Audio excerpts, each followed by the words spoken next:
Bueno, vamos a poner primera en semanario, primer bloque, y vamos a tomar contacto yo mismo con Mariano Bergero, periodista de La Voz del Interior, para tratar con él una de las noticias de la semana. Hola Mariano, ¿cómo estás? ¿Cómo te va?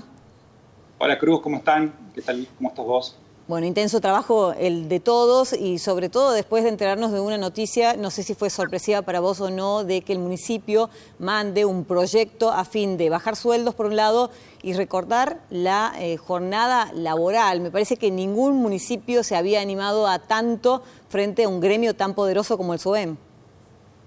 Así es, todo un mensaje del intendente Martín Yardora de, bueno, meter el cuchillo al hueso de un gremio muy poderoso como es el de los municipales de Córdoba y de intentar achicar, recortar la masa salarial que sabemos que se consume prácticamente en torno al 60-65% de los ingresos mensuales del municipio. Un recorte que en principio, si esto avanza, porque casi con seguridad será judicializado por el SUEM, porque obviamente se ha mostrado los dientes y se ha mostrado en contra del ajuste que plantea Yardora, tendrá un impacto en la economía de Córdoba de aproximadamente unos 1.200 millones de pesos, pero que cuando vos contás el bruto, digamos, de la erogación municipal se va alrededor de 1.600 millones de pesos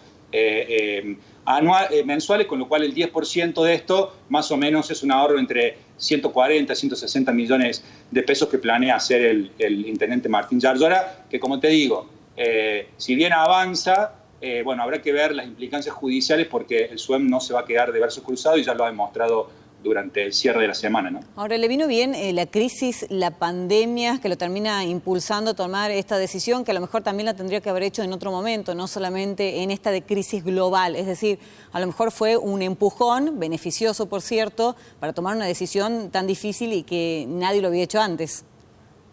Sí, en la cabeza del intendente estaba esta idea de empezar a morigerar el gasto por la nómina salarial.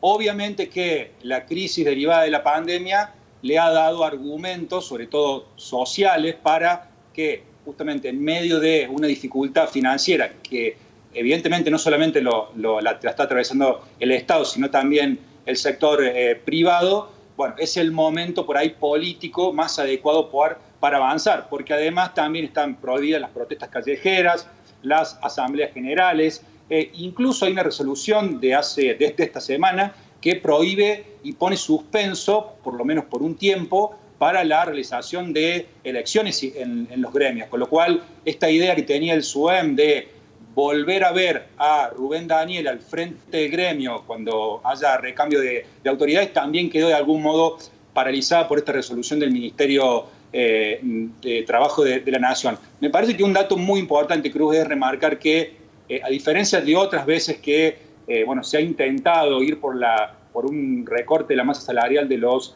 trabajadores del sindicato municipal, en esta ocasión la gran diferencia es que detrás de Yardora está el respaldo del gobierno provincial y eso no es un detalle menor porque evidentemente ese respaldo se siente con, por ejemplo, la intervención el Ministerio de Trabajo Provincial, que puede dar alguna opinión, y también, por supuesto, hoy lo hemos visto, un operativo de seguridad, el viernes hemos visto un operativo de seguridad muy importante antes de que se debatiera el tema en el Consejo, con lo cual también hay un aporte muy importante de la provincia respaldando esta decisión, que te digo que es de una jugada de mucho riesgo, porque si bien al comienzo, por lo general, siempre está en el ideario de la sociedad de decir, ¿por qué recibimos tan poco por las prestaciones que nos da la municipalidad? Lo cierto es que cuando pasan algunos días y los servicios se resienten,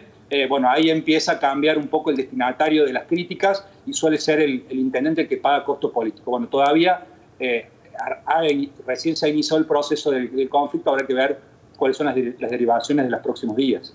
Ahora, el sueldo de los municipales está muy por encima del sueldo de un empleado público de la provincia y de los privados inclusive, porque siempre se discute esto, ¿no? Es decir, está muy por encima y por lo tanto con un recorte de un 10%, tengo entendido, sobre el sueldo de cada uno de ellos, ¿podrían tranquilamente seguir viviendo, hacer una vida relativamente normal?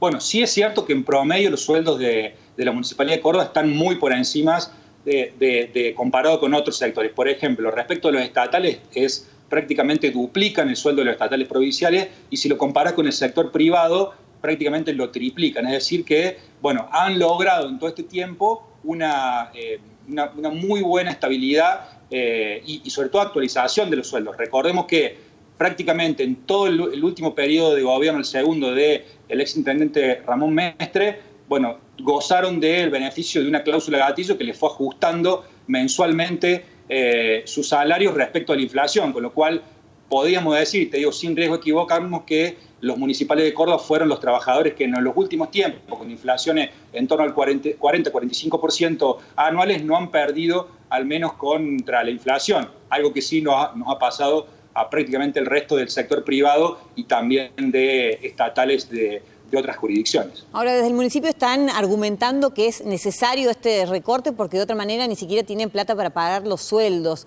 ¿Tiene ya un destino estos millones que se van a ahorrar en este recorte de jornada y en estos sueldos por unos cuantos meses, ¿no? Me imagino que mientras dure la emergencia, quiero decir. ¿O son para sueldos? En realidad no tienen un destino fijo, sino que van a ir justamente para poder afrontar los sueldos, eso dicen los funcionarios municipales, de los próximos meses. Hay que recordar que todavía, por ejemplo, en el mes pasado hubo ya un recorte, una poda pequeña que tiene que ver con no pagar la prolongación de jornada, porque obviamente el hecho de que no estuviesen trabajando los municipales, bueno, hace que sea un ridículo pagar las prolongaciones, más allá de que sea parte de una negociación que se había acordado a principio de año. Por supuesto, también hay un ahorro en las horas extras que tampoco se están realizando en la gran mayoría de la administración pública, con lo cual ese ahorro de 140 o 160 millones de pesos irán para, bueno, engrosar las arcas y poder hacer frente al próximo pago de los salarios. Pero básicamente hasta ahora el gobierno, la municipalidad ha cumplido, ¿sí? No se sabe muy bien de dónde sacó los fondos porque el intendente Yarlor ha dicho que la caída de la recaudación ha sido muy brusca y es así, lo hemos podido comprobar, no solamente le pasa al municipio capitalino, sino al resto de las jurisdicciones en todo el país, con lo cual, digamos, el esfuerzo es muy importante y lo que, bueno, obviamente intenta meter en esta discusión es justamente eso, ¿no? Contrastar ese esfuerzo que hacen todos los privados y también llevarlo al plano de lo municipal y, por supuesto, buscando extenderlo en el tiempo. De todos modos, bueno, el gremio ha planteado con claridad que una ordenanza no puede modificar un convenio de trabajo nacional, con lo cual, bueno, ahí entra todo un conflicto judicial que seguramente nos va a acaparar el tiempo durante las próximas semanas porque es un debate largo y profundo el que seguramente se viene, ¿no? Vos lo has dicho, viene para largo. Gracias, Mariano. Gracias por esta conversación. Por favor, que estén bien. Hasta luego. Gracias. Hacemos una pausa, la primera aquí en Semanario, y ya seguimos hablando particularmente de la imagen del presidente Alberto Fernández. Cómo comenzó cuando iniciaba la cuarentena y en qué lugar se encuentra ahora. Pausa, que venimos.